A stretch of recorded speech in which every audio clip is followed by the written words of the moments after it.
वासुदेवाय। ओम नमो भगवते वासुदेवाय।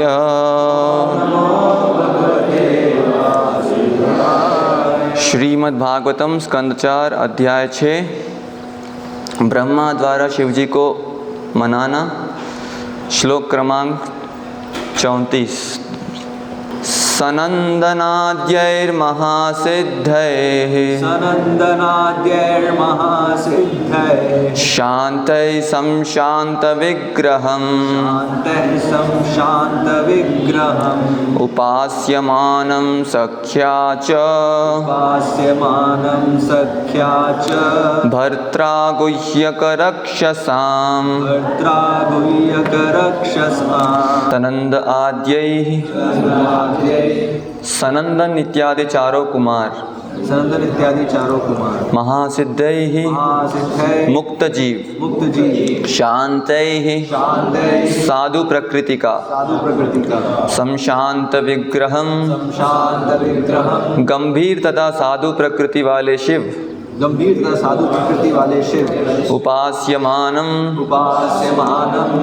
प्रशंसित सख्या कुबेर द्वारा च तथा भर्त्रा स्वामी द्वारा गुह्यक रक्षसां गुह्यकों तथा राक्षसों द्वारा। अनुवाद और तात्पर्य श्री श्रीमद् अभय चरणारविंद भक्ति वेदांत स्वामी प्रभुपाद द्वारा। वहाँ पर शिवजी कुबेर गुह्यकों के स्वामी तथा चारों कुमारों जैसी मुक्त आत्माओं से घिरे हुए बैठे थे। शिवजी अत्यंत गंभीर एवं शांत थे। तात्पर्य: शिवजी के साथ आसीन पुरुष महत्वपूर्ण हैं क्योंकि चारों कुमार जन्म से ही मुक्त थे। यहाँ यह स्मरणीय है कि इन चारों कुमारों के पिता ने उनसे विवाह करने और नवसृजित ब्रह्मांड में प्रजा बढ़ाने के लिए अनुरोध किया था, किंतु उन्होंने मना कर दिया था और उस समय ब्रह्मा जी अत्यंत क्रुद्ध हुए थे। उसी क्रुद्ध स्थिति में रुद्र या शिव का जन्म हुआ। इस प्रकार वे परस्पर घनिष्ठ थे। कुबेर जो देवताओं के कोषाध्यक्ष है, अत्यधिक धनवान है। इस प्रकार से कुमारों तथा कुबेर के साथ उनकी घनिष्ठता से आभास होता है कि उनके पास समस्त दिव्य एवं भौतिक ऐश्वर्य है। वस्तुतः वे परमेश्वर के गुणात्मक अवतार है, अतः उनका पद अत्यंत सम्माननीय है। ओम अज्ञानतिमिरान्धस्य ज्ञानाञ्जनशलाकया चक्षुरुन्मीलितं येन तस्मै श्रीगुरवे नमः। नमो विष्णुपादाय कृष्णपृष्ठाय भूतले श्रीमते भक्तिविकासस्वामिनिधि नामिने। नमो विष्णुपादाय कृष्णप्रेष्ठाय भूतले श्रीमते भक्तिवेदान्तस्वामिनिधि नामिने। नमस्ते सारस्वते देवे गौरवाणी प्रचारिणे निर्विशेषशून्यवादी पाश्चात्यदेशतारिणे। जय श्री कृष्ण चैतन्य प्रभु नित्यानंद श्री अद्वैत गदाधर श्रीवासादि गौरभक्तवृंद। हरे कृष्णा कृष्णा कृष्णा हरे हरे, हरे राम राम राम हरे हरे। सनंदनाद्यैर् महासिद्धैर् शान्तै संशान्त विग्रहम् उपास्यमानं सख्या च भर्त्रा गुह्यक रक्षसाम्। तो इस अध्याय में हम देख रहे हैं ब्रह्मा जी के साथ सभी देवतागण भगवान शिव के पास जाते हैं कैलाश, और वहाँ कैलाश जो शिव जी का धाम है वहाँ का वर्णन हम पिछले श्लोकों में देखे। किस तरह वहाँ का जो ऐश्वर्य है, वहाँ का सौंदर्य, इस सब का वर्णन हुआ है। और यहाँ पे शिव जी के बारे में, शिव जी किन के साथ बैठे हुए? कुबेर, चतुष्कुमार इत्यादि जो भी मुक्त आत्माएं हैं उनके साथ शिव जी बरगद के पेड़ के नीचे बैठे हैं। और पेड़ भी कितना बड़ा है बताए थे, 800 मील ऊंचा और 600 मील चौड़ा, ऐसा कुछ वर्णन आया था पहले। और उस पेड़ के नीचे सभी लोग बैठे हैं। तो आगे वर्णन आता है, वहाँ पे नारद मुनि भी होते हैं, कुबेर, चतुष्कुमार, ये सब। और वहाँ पे शिव जी अत्यंत गंभीर एवं शांत थे, संशांत विग्रहम श्लोक में आता है। तो शिव जी का वर्णन।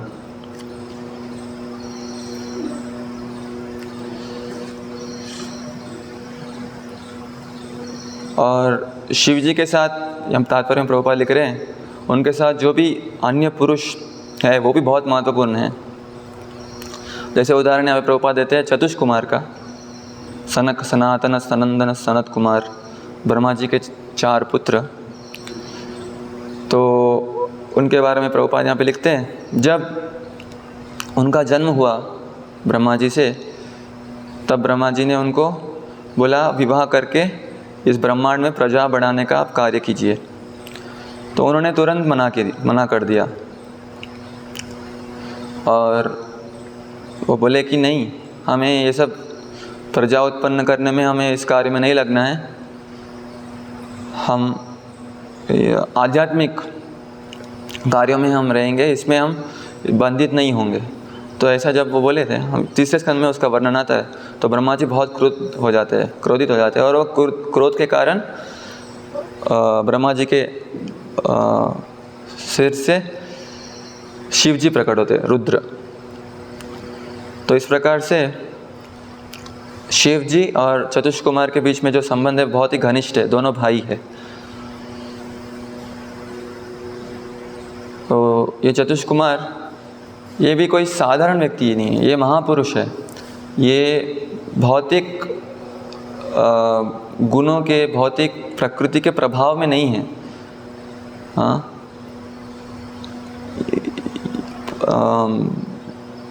जैसे जो व्यक्ति, भगवद गीता में हम सुनते हैं, जो व्यक्ति आध्यात्मिक चेतना में बहुत ही प्रगति कर चुका होता है, उसकी चेतना कैसी होती है, उसके इंद्रियों पे संयम, और वो जो भी कार्य करता है सब में वो संयमित रहता है। तो इस तरह से हम देखते हैं चतुष्कुमार को, जैसे उनको बोले कि आप विवाह करो, तो वो तुरंत मना कर दिया। हाँ, तो इस तरह से उनके लक्षण से वहाँ पे वर्णन आता है कि वो मुक्त आत्मा, ये भौतिक बंधनों के बीच नहीं है। और जैसे यहाँ पे शिव जी का वर्णन आता है, और वो कैसे हैं, वहाँ पे उनके साथ में बैठे अत्यंत गंभीर एवं शांत है। तो कैसे उनका स्वभाव है यहाँ पे हम देख रहे हैं। जैसे भागवत में और भी कई उदाहरण आता है, जैसे सुखदेव गोस्वामी का और अन्य भगवान के जो विशुद्ध भक्त हैं, उनका लक्षण कैसे होते हैं, गंभीर एवं शांत, अपने आप में संतुष्ट। कभी कोई व्यक्ति शांत कैसे रहेगा, वो अपने आप में संतुष्ट नहीं रहेगा तो शांति नहीं। जब भगवद गीता 3 अध्याय में भगवान इस लक्षणों का वर्णन करते हैं, यस्त्वात्मरतिरेव स्यात् आत्मतृप्तश्च मानव आत्मन्येव च संतुष्टस् तस्य कार्यं न विद्यते। किंतु जो व्यक्ति आत्मा में ही आनंद लेता है तथा जिसका जीवन आत्म साक्षात्कार युक्त है और जो अपने में ही पूर्णतया संतुष्ट रहता है, उसके लिए कुछ करणीय नहीं होता है, उसके लिए कोई कर्तव्य नहीं है इस संसार में, जो अपने आप में संतुष्ट है। और शिव जी कौन है यहाँ पे? शिव जी वो भौतिक प्रकृति अर्थात भवानी, दुर्गा देवी के भर्ता मतलब पति है। भौतिक प्रकृति मतलब, भौतिक प्रकृति 3 गुणों में व्यक्त होती है, सत्वगुण, रजोगुण, तमोगुण। और ये भौतिक ऐश्वर्य, भौतिक संसार, इनका प्रतीक कौन है? भौतिक प्रकृति, दुर्गा देवी, और उनके पति है शिव जी। हाँ, तो मतलब ये पूरे संसार का, ये पूरे 3 गुणों के वो स्वामी हैं। हाँ, उनके पति है। तो इस तरह से उनका जो ऐश्वर्य है, भौतिक ऐश्वर्य, हाँ, बहुत पूरा संसार ही उनका है, भौतिक ऐश्वर्य। और साथ ही साथ भौतिक ऐश्वर्य भी है, और साथ में वो उनका जो दिव्य ऐश्वर्य, उसके बारे में हम यहाँ पे देख रहे हैं। हाँ, दिव्य ऐश्वर्य। दिव्य ऐश्वर्य अर्थात उनकी जो स्थिति है आध्यात्मिक स्तर पे बहुत ही उन्नत स्थाई में। हाँ, क्योंकि उनका जो संग है वो भी कैसा है, जो साधारण व्यक्ति नहीं है, जैसे चतुष कुमार और इत्यादि मुक्त आत्मा है। जैसे आगे वर्णन आता है नारद मुनि, वो भी सामने बैठे और नारद मुनि को भगवान के बारे में शिव जी चर्चा कर रहे हैं, उनके साथ चर्चा कर रहे हैं। हाँ, तो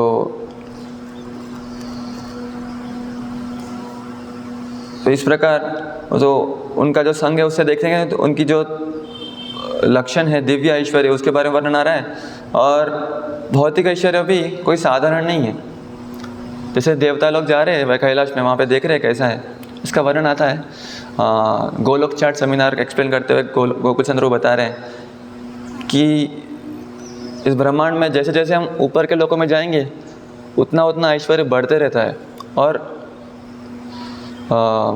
सूक्ष्म बनते जाता है। अभी यहाँ पे बहुत स्थूल है और यहाँ से नीचे जाएंगे अतल वितल रसातल महातल, जो भी वहाँ पे जो लोक है वो पूरे स्थूल रूपी में स्थूल बनते जाएगा और सूक्ष्म कम होते जाएगा। और ऊपर जाते जाएंगे तो स्थूल मतलब जड़ जो ग्रॉस मैटर है वो कम होते रहेगा और सूक्ष्म तरस पे ऐश्वर्य और बढ़ते रहेगा। जैसे उदाहरण आता है द्वारका में जो असेंबली हॉल है, क्या नाम है, सुधर्म। हाँ, तो यदुवंशी इंद्र के राज्य से उसको ज़बरदस्ती लेके आते द्वारका में।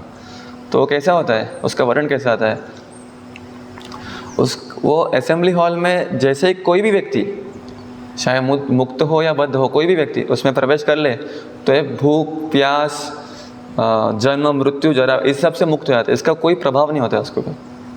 ये जो भी भौतिक क्लेश है इसका कोई प्रभाव नहीं होता है। हाँ, तो मतलब ये एक सैंपल है। तो वहाँ पे कैसे होता है ऐश्वर्य।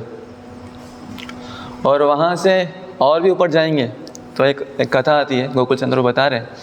ये एक बार सभी देवतागण ब्रह्मा जी की सहायता मांगने के लिए ब्रह्मलोक जाते हैं। तो वहाँ पे ब्रह्मलोक में वर्णन कैसा होता है, कैसा ऐश्वर्य रहता है। ब्रह्मलोक में जैसे वो देखते हैं वहाँ का सौंदर्य, वहाँ का जैसे जो वातावरण है, सड़कें जो और जो भी घर इत्यादि, वो सब देख के वो चौकन्ने हो जाते हैं और उनको लगता है अरे इनके सामने हमारा जो स्वर्ग है वो तो जस्ट ऐसे डेजर्ट जैसा है, वहाँ पे कुछ नहीं है। जैसे उदाहरण ऐसे वर्णन आता है, वहाँ पे जो घर होते हैं, जैसे उदाहरण ब्रह्मा जी जिस महल में रहते हैं वो जो महल वो कैसा होता है, उसको यदि आप देखें वो महल कैसा है, कैसे शेप में बना है, उसका रंग क्या है, ये समझने से पहले ही उसका वो बदल जाएगा। आप जितनी देर में समझोगे कि कैसे बना है और कैसा है उसका शेप, वो समझने से पहले वो बदल जाएगा। उसका शेप बदलते रहता है, रंग बदलते रहता है। तो इस तरह का टेक्नोलॉजी उधर ऐश्वर्य, वो देख के चौकन्ने हो जाते हैं क्या है।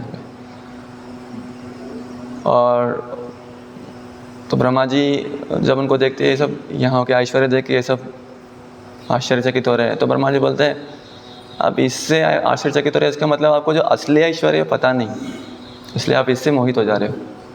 ठीक है, आपको ले जाता हूँ मैं ऊपर कैलाश। यहाँ पे भी वर्णन है, वो कैलाश में जा रहे हैं लोग।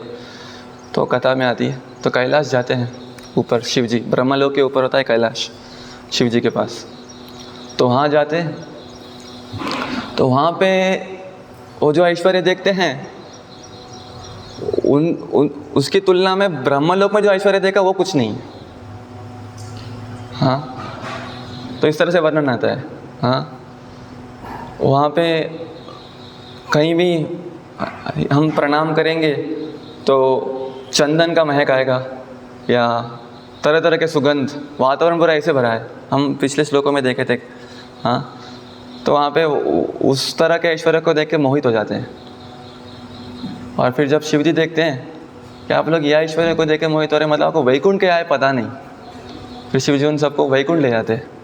तो इस तरह से वर्णन आता है कि जैसे जैसे हम ऊपर ऊपर जाते हैं और वैकुंठ जाते ही पूरा वातावरण बदल जाता है, क्योंकि वहाँ तक तो पूरा भौतिक वातावरण था, और जैसे वैकुंठ में प्रवेश करते हैं पूरा आध्यात्मिक बन जाता है, चिन्मय। तो ये ऐश्वर्य। तो शिव जी जिस लोक में रहते हैं कैलाश, और सदाशिव लोक ब्रह्मलोक के ऊपर आता है, तो वहाँ जो ऐश्वर्य है, भौतिक ऐश्वर्य, उनके सामने ये भौतिक जो संसार है हमारा, जो ये भूलोक, ये तो कुछ काम का नहीं है, स्वर्गलोक भी कुछ काम का नहीं है। तो इस तरह ऐश्वर्य है उनके पास। और वो कैसे है, यहाँ पे जो भगवान उन लक्षण बता रहे हैं, जो आध्यात्मिक चेतना में उन्नत होता है, वो उसकी चेतना कैसी होती है। हाँ, वो आगे वर्णन आता है, वो इंद्रिय भोग तत्ववित्तु महाबाहो, कहाँ है वो श्लोक, हाँ, गुण कर्म विभागयो गुणा गुणेषु वर्तन्त इति मत्वा न सज्जते। हे महाभावो, भक्ति भाव में कर्म तथा सकाम कर्मों के भेद को भली भांति जानते हुए जो परम सत्य को जानने वाला है, वह कभी भी अपने आप को इंद्रियों में तथा इंद्रिय तृप्ति में नहीं लगाता। वो परम सत्य को जान गए। और परम सत्य भगवान श्री कृष्ण की सेवा में जब वो जो आध्यात्मिक असली आनंद है, उसकी जो रुचि मिल जाती है भक्त को, तो वो कभी भी अपने आप को इंद्रियों में तथा इंद्रिय तृप्ति में कभी नहीं लगाते। तो यहाँ पे हम शिव जी का उदाहरण देख रहे हैं। शिव जी वो कैसे गंभीर है, उनका जो आगे श्लोक में आता है, देवताओं ने शिव जी को इंद्रिय ज्ञान सकाम कर्मों तथा सिद्धि मार्ग के स्वामी के रूप में स्थित देखा। तो उनके लक्षण देख रहे हैं, शिव जी को देखते ही कैसे उनके लक्षण बता रहे हैं। तो इंद्रिय के स्वामी, वो उनके जो इंद्रियां हैं वो सब, और सकाम कर्म तथा सिद्धि मार्ग के स्वामी, हाँ, वे समस्त जगत के भिन्न हैं और सबके लिए पूर्ण स्नेह रखने के कारण वे अत्यंत कल्याणकारी है। इस तरह से शिव जी का उनके लक्षण हैं, वो आगे वर्णन आते हैं। तो अपने इंद्रियों पे पूर्णतया उन पे संयम होता है उनका। हाँ, जो आध्यात्मिक जीवन में आगे बढ़े होते हैं, भक्ति में जिनको जो भक्ति का जो आनंद है उसका जो उनको स्वाद मिल गया, तो इस तरह से होता है उनका। भौतिक इंद्रियों के प्रति वो कभी आकर्षित नहीं होते, इंद्रिय भोग में कभी नहीं लगते। तो ऐसे व्यक्ति को इस पूरे संसार में किसी तरह का कार्य करने का कोई आवश्यकता नहीं है। पहले श्लोक में बताया भगवान, हाँ, नैव कश्चित् कृते नार्थो न कृते कष्टः, कोई कार्य करने की ज़रूरत नहीं है, कोई कर्तव्य नहीं है। तो ऐसे साधारणतया व्यक्ति जो होते हैं, भौतिक व्यक्ति, तो ऐसे भक्त को देख के समझ नहीं पाते, अरे ये लोग सब कुछ छोड़ छाड़ के क्यों इस तरह का जीवन जी रहे हैं। हाँ, क्यों इस तरह का जीवन जी रहे हैं आप लोग को कोई संसार में कुछ सुख मिलता नहीं है क्या? हाँ, इतना क्यों आप इस संसार से इतना क्यों आप मतलब फ्रस्ट्रेट हो गए और छोड़ करके ऐसे पूरा ऑस्टियर लाइफ, है ना, तपस्या पूर्वक जीवन जी रहे हो। कैसे आप रहते हो, देखो आपके जो क्या पहनते हो, सिर्फ एक रंग का कपड़ा पहनते हो। हम जो रंग कपड़े पहनते, तरह तरह का खाते हैं, आप तो कुछ खाते भी नहीं है। ये सब देखते हैं, समझ में नहीं आता हम क्या कर रहे हैं यहाँ पे। जो भक्ति में जो व्यक्ति लगा होता है, उसके जो कार्य होते हैं, उस भौतिक व्यक्ति को कुछ समझ ही नहीं आते, इसलिए वो हमेशा कंप्लेन करते रहते, क्या लोग ये सब जिम्मेदारियों से छोड़ छाड़ के किसी काम के लायक नहीं है, इसलिए ऐसे बैठ गए यहाँ पे, ऐसे बोलते हैं। लेकिन उनको समझ नहीं आता है कि यदि कोई व्यक्ति भगवान की भक्ति करना शुरू करता है, तब उसका जो सुखमय जीवन है, असली सुख है, और जो मतलब जो धन के पीछे, जो ऐश्वर्य के पीछे वो दौड़ रहे हैं, सिर्फ भगवान की भक्ति करने से सब कुछ मिल जाएगा, ये उनको समझ नहीं आता है। हाँ, अभी जैसे उदाहरण, कोई भौतिक व्यक्ति पैसे कमाने के लिए कितना कष्ट उठाता है। हाँ, अपना बिजनेस वगैरह कुछ भी दिन रात कष्ट उठाते रहेगा। हाँ, और इतना कष्ट उठाते हुए वो कितना भी अमीर बन जाए, कितना भी पैसे कमा ले, लेकिन खाने के लिए भी, पीने के लिए भी, मतलब सोने के लिए भी उसको समय नहीं मिलता है। जैसे उदाहरण, मैं जब कॉलेज में था तो प्लेसमेंट से पहले टाटा मोटर्स से, शायद टाटा मोटर्स से लोग आए थे और वो एक सेमिनार दे रहे थे हमको कि आप अभी जो इंजीनियरिंग कर रहे हैं ग्रेजुएशन, उसके बाद आपका जो जीवन होने वाला है वो कैसे होगा, उसके बारे में सेमिनार देंगे। तो आपको कंपनी में ज्वाइन होना है, हमारे इंडस्ट्री में उदाहरण यदि आप ज्वाइन होंगे तो कैसे वातावरण, आपको कैसे रहना है। तो वो बता रहे थे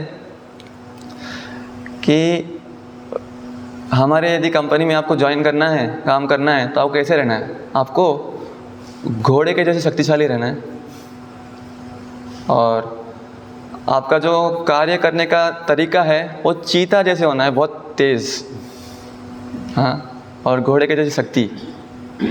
और कैसे कार्य करना है, आपको अपने काम में इतने मग्न हो जाना है कि लंच टाइम भी आ गया, डिनर टाइम भी आ गया, उसकी परवाह नहीं करना है आपको। मतलब खाने पीना भी बाद में, पहले आपका कार्य। क्या बता रहा है। तो जैसे ही वो पॉइंट बोला तो मैं हाथ उठाया। सेमिनार हॉल में बैठे थे हम सब पूरा बैच था। तो मैं बोला एक प्रश्न है, आप बोल रहे कार्य करो घोड़े की शक्ति के साथ और चीता जैसे तेज, और खाने पीने का भी परवाह नहीं करो, तो खाएगा नहीं आदमी तो कैसे कार्य करेगा।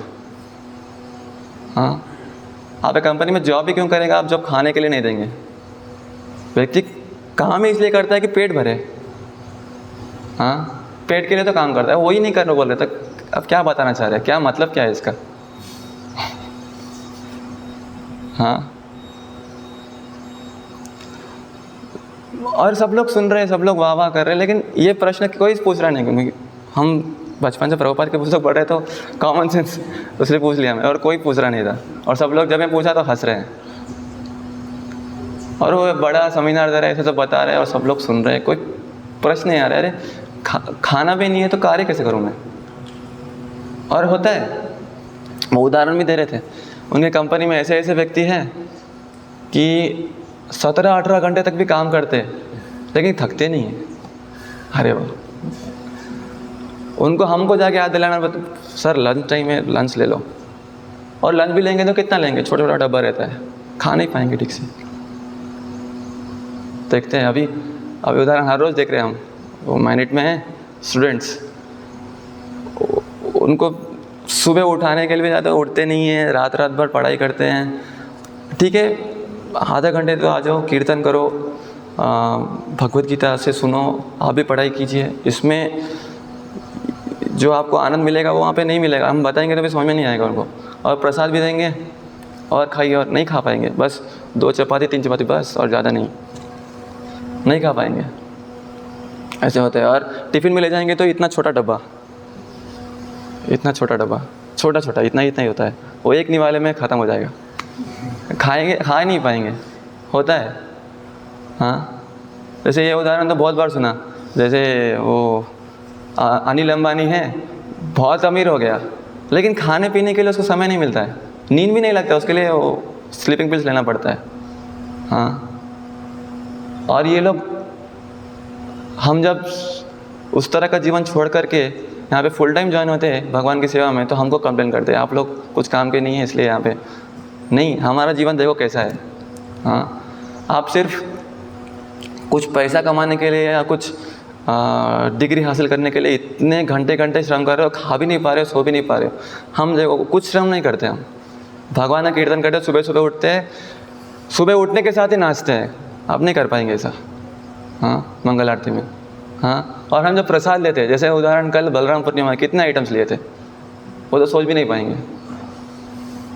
कल हम बुलाए थे उनको, माइनेट के बच्चों को जो नए आए, और वो इतने सारे आइटम्स कभी देखा नहीं। कैसे खा रहे हैं आप लोग नहीं समझ पाएंगे। तो यहाँ पे वही उदाहरण देख रहे हैं हम। तो भक्ति करेंगे तब आप जो भौतिक धन के पीछे पड़े हो उसके लिए प्रयास करने की ज़रूरत नहीं है। भगवान की भक्ति करो, सब मिल जाएगा। और हम देख रहे हैं वास्तविक।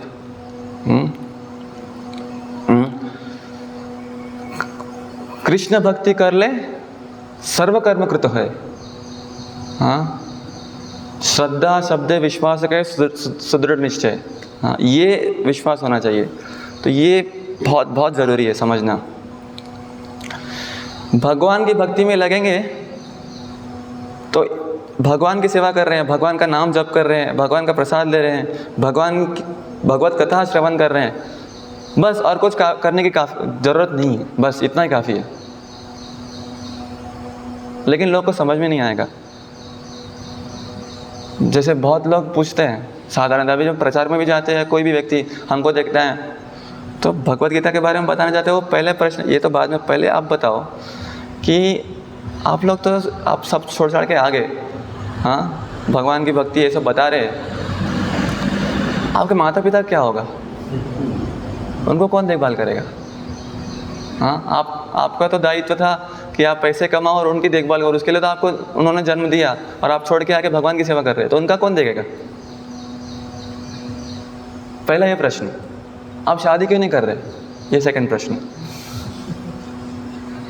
हाँ, समझ नहीं आएगा हम कैसे जी रहे हैं।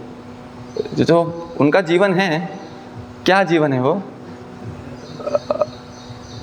जो बोल रहे हैं माता पिता की सेवा करना, परिवार वालों की देखभाल करना, वो कैसे कर रहे हैं? नहीं कर पा रहे वो लोग, नहीं कर पा रहे। जैसे एग्जांपल देखते हैं हम, अब आज की जो एजुकेशन सिस्टम है, मतलब जो व्यक्ति जैसे कोई गांव का है, मतलब कॉलेज में पढ़ा नहीं है, स्कूल में पढ़ा नहीं है, उसका व्यवहार कैसा होता है, और जो बहुत कुछ पढ़ चुका है, बड़ा बड़ा NIT IIT से पढ़ चुका है, और उसकी बुद्धि कैसी होती है?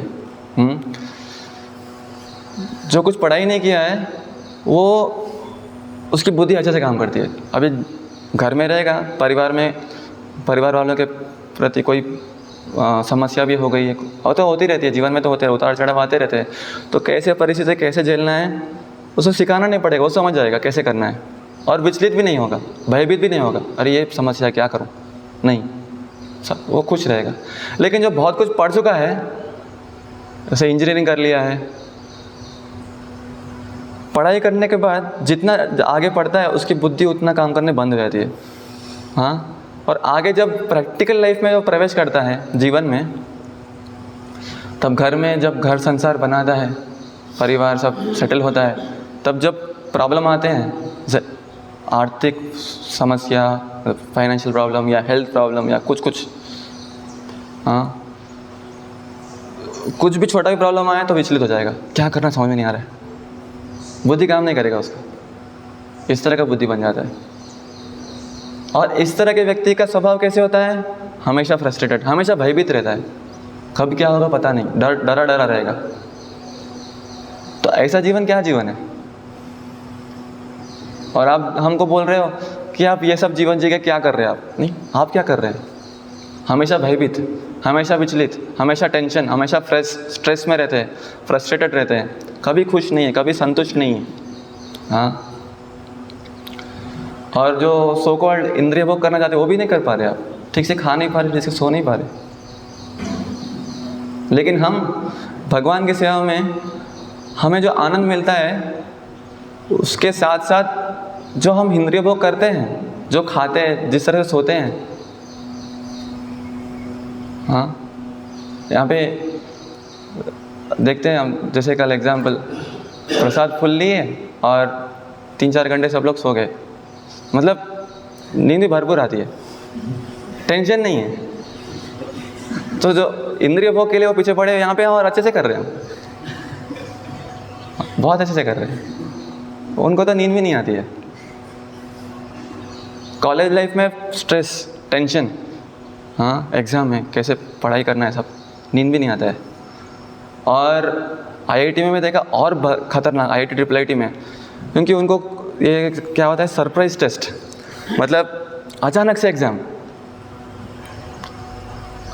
एक बार 2016-17 में हम हैदराबाद में थे, IIT में प्रचार कर रहे थे, तो एक लड़के को मिलने जाना था मुझे, शाम को उसके साथ सेशन था, तो 4 या 5 बजे ऐसा फिक्स हुआ था कॉलेज के बाद उसके।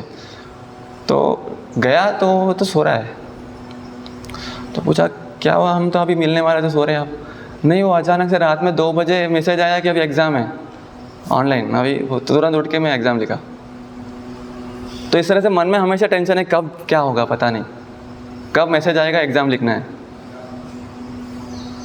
हाँ, कभी भी वो खुश नहीं रहते, कभी सेटिस्फाइड नहीं रहते। इसलिए 2-3 हफ्ते पहले हम मेरिट में थे, एक लड़के का एक केस आया, हम उधर ही हॉस्टल में प्रचार कर रहे थे और वापस आए, सुबह न्यूज़ आया कि वहाँ पे पास में एक व्यक्ति ने, एक लड़के ने सुसाइड कर लिया। बस यही कारण, ये जो स्ट्रेस। हाँ, तो क्या ज़िंदगी है? नहीं, ऐसा नहीं जीना है हमें, ऐसा नहीं जीना है। और ऐसे लोगों को हम बताएंगे तो भी समझ भी नहीं आएगा। जो पैसे कमाने के लिए, अब हम पूछते हैं क्या, किस लिए पढ़ाई कर रहे हैं? पैसे कमाने के लिए। पैसे कमाने के लिए क्या करेंगे? डिग्री ले लेके कंपनी में जाएंगे, जॉब पूछेंगे, जॉब मिलेगा और घंटे घंटे काम करेंगे, और कुछ हज़ार कमाएंगे। और यहाँ पे हम ऐसा कुछ गधे का ऐसा काम नहीं कर रहे हैं, फिर भी हमारा जो ऐश्वर्य कैसा है, कितने सारी गाड़ियाँ हैं हमारे पास, कैसे रह रहे हैं कितने बड़े घर में। हाँ, कोई टेंशन नहीं है, सब कुछ है।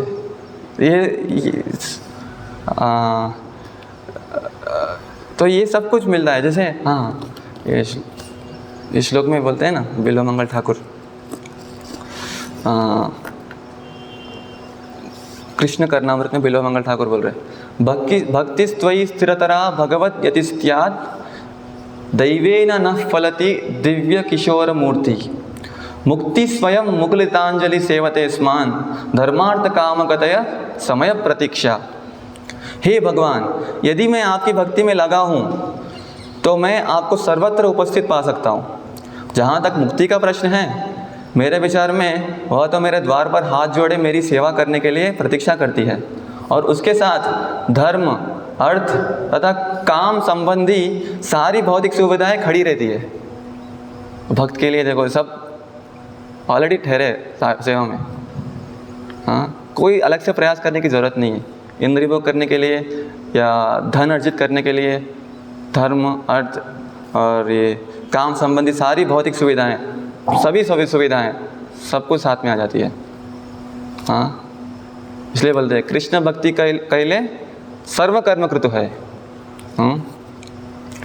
ये दृढ़ निश्चय, ये विश्वास होना चाहिए। तो ऐसे बहुत सारे उदाहरण हैं, भागवत में देखते हैं। और तो ये कब संभव होता है, किसके लिए संभव होता है? जो भगवान के भक्ति में लगता है और धीरे धीरे क्या होता है उसका, ये जैसे हमने अभी श्लोक में पढ़ा था, इंद्रिय और इंद्रिय भोग के प्रति उसकी कोई इच्छा नहीं होती है। ऐसे व्यक्ति को इंद्रिय भोग के सभी विषय भगवान देते हैं। क्योंकि हम देखते हैं बहुत उदाहरण हैं,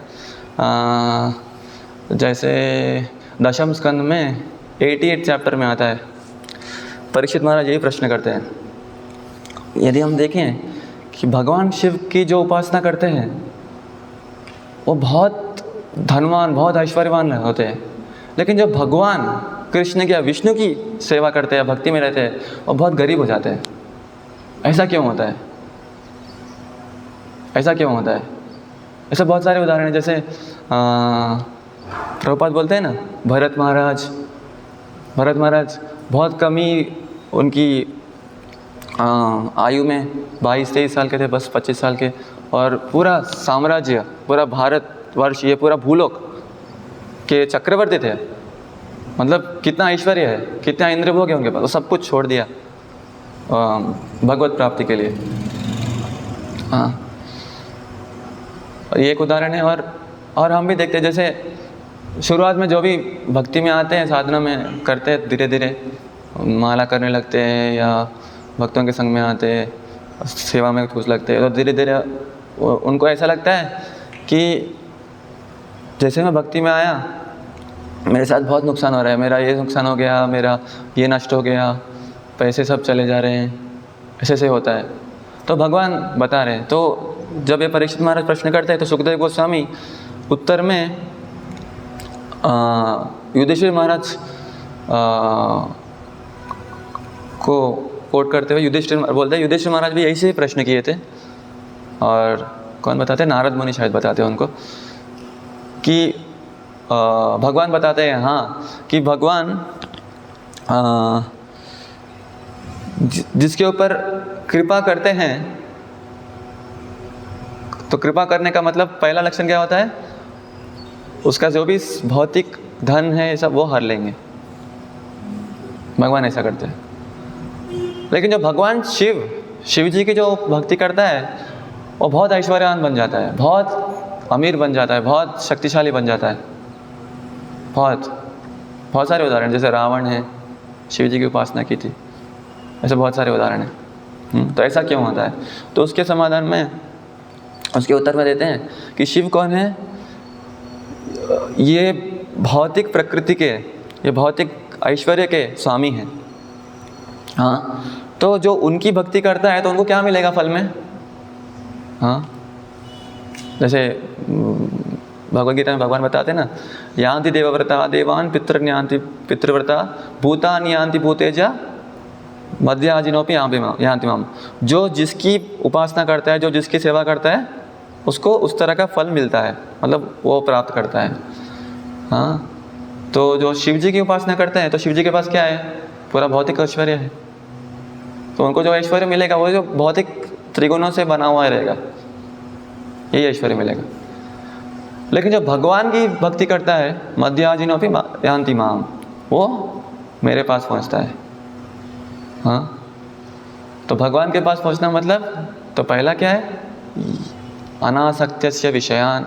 हाँ, ये जो भी भौतिक गुण है, भौतिक ऐश्वर्य है, इन सब से आप पहले भगवान हमको दूर करते हैं। ये भगवान की पहली कृपा है। हाँ, दूर करते हैं भौतिक ऐश्वर्य से। क्यों करेंगे? क्योंकि हमको किस तरह से बनाना है भगवान को? ये जो इंद्रिय भोग है इसके प्रति आप विरक्त हो जाए। हाँ, और भगवान की जो भक्ति है उसमें जो आध्यात्मिक आनंद है, जो नित्य आनंद है, उसका अनुभव हो। हाँ, विषया विनिवर्तन्ते निराहार्य स देहिनः रसवर्जम रसोप्यस्य परम दृष्ट्वा निवर्तते। जो परम दृष्ट्वा, जो परम सुख है उसका अनुभव होगा तो ऑटोमेटिक ये छूट जाएगा। हाँ, तो हम देखते हैं बहुत सारे उदाहरण हैं, भगवान हर किसी के साथ अलग अलग व्यवहार करते हैं। कोई भक्त के साथ ऐसा करेंगे, ये जो भक्ति में जैसे जैसे आगे बढ़ेगा उसके साथ उसके पास जो भी धन संपत्ति इत्यादि है वो सब कुछ छीनते रहेंगे। और ऐसा भक्त भी है उदाहरण, उनको बहुत सारा ऐश्वर्य देंगे।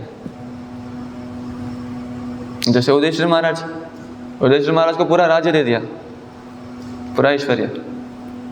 हाँ, और ऐसे बहुत सारे उदाहरण हैं। तो किसी को, जैसे चैतन्य चरितामृत में भी उदाहरण आते हैं, जैसे रामानंद राय, वो भी तो राजा ही थे, सब ऐश्वर्य था उनके पास। प्रतापरुद्र महाराज, सब ऐश्वर्य था। तो किसको ऐश्वर्य देते हैं, किसको धन देते हैं और किसको नहीं देते हैं, ये व्यक्ति के ऊपर आधारित है। जो भक्त भगवान की भक्ति में आगे बढ़ चुका है, प्रगति कर चुका है, अनासक्त से विषय के प्रति अनासक्त हो गया है। हाँ, और यथारम उपयुञ्जतः, और उसको पता है कि ये जो भी धन है उसको कैसे उपयोग करना है, भगवान की सेवा में कैसे उपयोग करना है। यदि वो जान जाता है तो उसको भगवान धन देंगे, वो लायक है इस्तेमाल करने के लिए। हाँ, तो यहाँ पे हम यही सीखते हैं कि भौतिक जीवन में भी यदि आपको आगे बढ़ना है तो अलग से प्रयास करने की कोई ज़रूरत नहीं है। आध्यात्मिक जीवन है, भौतिक जीवन, केवल भगवान की सेवा में आप लगेंगे, सब कुछ आपको मिल जाएगा। जब जो ज़रूरत है भगवान दे देंगे।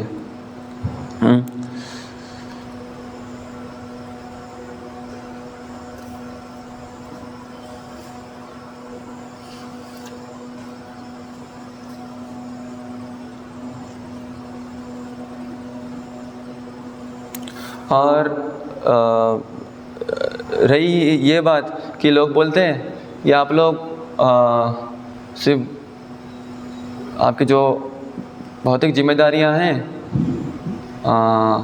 अपने परिवार के प्रति, समाज के प्रति या देश के प्रति, ये सब छोड़ छाड़ के आप ये जो भगवान की सेवा करते हैं, हमेशा कृष्ण के बारे में बोलते हैं, ये बहुत बहुत कंप्लेन करते हैं लोग बाहर के। तो आप कुछ कार्य नहीं करते, आप सब कुछ ये सब बनते। तो उसके जवाब में हम ऐसे देखते हैं आचार्यों का उदाहरण ही कि हम जो कार्य करें कोई बस खाली नहीं बैठे हैं। जैसे उदाहरण षड गोस्वामी अष्टकम में आता है यो त्यक्त्वा तूर्णमशेष मंडलपतिम श्रेणीम सदा तुच्छवत। वो षड गोस्वामी, रूप गोस्वामी, सनातन गोस्वामी इत्यादि, वो बहुत अमीर रईस खानदान से, जमींदार, ऐसे ऐसे, हाँ, बहुत धन था उनके पास। जैसे रघुनाथ दास गोस्वामी, वो कितने अमीर थे। उनके जो पिता थे, क्या नाम है उनका, मजूमदार, उनके पास जो धन था, मतलब एक महीने में उनका कितने लाख सिक्के आते थे उनके पास, सोने के सिक्के। उनका इनकम उस ज़माने में 2 लाख, हाँ 2 लाख। तो ये उनका मतलब कितना धनवान थे, कितना ऐश्वर्य था उनके पास। हाँ, राजा के बेटे थे। हाँ, और उनकी जो पत्नी थी वो भी बहुत सुंदर, बहुत सुंदर, ऐसा वर्णन आता है। और लेकिन ये कैसे थे, इन सब के बाद कुछ आसक्ति नहीं है। इन सब के बाद कुछ आसक्ति नहीं है। जैसे उनकी माँ उनके पिता से बोलती है, अपने पति से, ये जो अपना रघुनाथ है, इनको अब ये क्यों ऐसा बर्ताव कर, समझ नहीं आया, इसको कैसे तरह बांध के रखो। हमेशा भाग जाते थे वो, फिर पकड़ के लेके आते थे। चैतन्य महाप्रभु की सेवा में जाना है इसलिए भाग जाते थे, और फिर बार बार पकड़ के लेके आते थे। तो उनकी माँ बोलती है इसको कहीं बांध करके रख दो। तो पिता क्या बोलते हैं, रस्सी से बांधना क्यों, उसको मैं इतना धन दिया हूँ और इतनी सुंदर स्त्री है, वो ही नहीं बांध पा रही है, तो मैं कैसे बांधूँ, बांध के क्या मतलब है। हाँ, तो और वो सब कुछ छोड़ छाड़ के क्या कर रहे हैं, त्यक्त्वा तूर्णमशेष मंडलपतिम श्रेणीम सदा तुच्छवत। मतलब गोस्वामी क्या करते थे, वर्णन आता है कि वृंदावन में उनका एक स्थान भी ठीक से नहीं होता है। कभी एक दिन एक पेड़ के नीचे, कभी दूसरे दिन दूसरे पेड़ के नीचे। ऐसा नहीं कि खाली बैठे, नहीं, नाना शास्त्र विचार नहीं का निपुणो सद्धर्म संस्थापको। वो क्या कर रहे हैं, वो दिन रात भगवान की सेवा में बहुत मेहनत कर रहे हैं। क्या मेहनत कर रहे हैं, सभी शास्त्र को लेकर के उनको जो सार है वो बना रहे हैं। वो शास्त्र लिख रहे हैं, नाना शास्त्र विचार नैक निपुणो सद्धर्म संस्थापको। और किसके लिए, क्योंकि कलयुग में, इस युग में आगे जो लोग आएंगे तो उनके ये जो धर्म है, जो भगवान की सेवा कैसे करनी है, ये सब कुछ समझ में नहीं आएगा। तो उनको उनके हित के लिए उनको कैसे समझाया जाए, उनको कैसे भगवान की सेवा में लगाया जाए, उनका उद्धार कैसे हो, उसके लिए वो कार्य कर रहे हैं। हाँ, तो इस तरह से वो क्या हो गए, सभी जीवों के प्रति वो, जैसे यहाँ पे शिव जी का भी वर्णन आता है अगले श्लोक में, लोक मंगल, अर्थात सभी बद्ध जीवों के लिए वो कल्याणकारी है। तो ये एक फ़र्क है, जो भौतिक जीवन में जीता है, जो अपने स्वार्थ के लिए जीता है, जो भक्ति नहीं करता है, हाँ मुझे मेरा धन चाहिए, ये चाहिए, वो चाहिए, वो अपने स्वार्थ के लिए, वो किसी के लिए किसी का कल्याण नहीं कर सकता है, और उसके ऊपर कोई भरोसा भी नहीं कर सकता है कि वो मेरा भला करेगा, नहीं। लेकिन जो भगवान की सेवा करता है वो सबके लिए कल्याण कर सकता है, और उसका जीवन भी, अभी जैसे उदाहरण षड गोस्वामी का ही देख लो आप। षड गोस्वामी जैसे बाहरी रूप से देख रहे हैं, वो क्या है, बहुत ऐश्वर्य, बहुत ही आरामदायक जो जीवन था वो सब छोड़ करके ऐसे गोस्वामी जैसे साधु बाबा बन गए और कैसे वो तपस्या कर रहे हैं, तपस्या नहीं कर रहे, उनके पास भी बहुत धन है, बहुत ऐश्वर्य है, बहुत ऐश्वर्य है। हाँ, लेकिन वो क्या कर रहे हैं, वो ऐश्वर्य को भगवान की सेवा में लगा रहे हैं। हाँ, और ये लोग क्या कर रहे हैं, उनके पास जो ऐश्वर्य वो अर्जित कर रहे हैं, वो क्या कर रहे हैं, अपने इंद्रिय भोग में लगा रहे हैं। इससे क्या होता है, वो हम कभी भी सुखी नहीं रहते, कभी संतुष्ट नहीं रहते। हाँ, इसलिए उनके पास जो ऐश्वर्य है वो कभी टिकता भी नहीं है। कभी अमीर हो गए तो कभी चला जाएगा, नुकसान भी हो जाएगा, नष्ट भी हो जाएगा। लेकिन यहाँ पे कभी ऐसा नहीं होगा भक्तों के जीवन में। शुरुआत से लेके आखिरी तक जो जीवन है हमेशा सुखी, आनंदपूर्वक और ये जो ऐश्वर्य से पूर्ण, सुख संपत्ति से भरा हुआ रहेगा। ठीक है, हरे कृष्ण। किसी का कोई प्रश्न है तो पूछ सकते हैं, कोई बताना है आगे इसमें।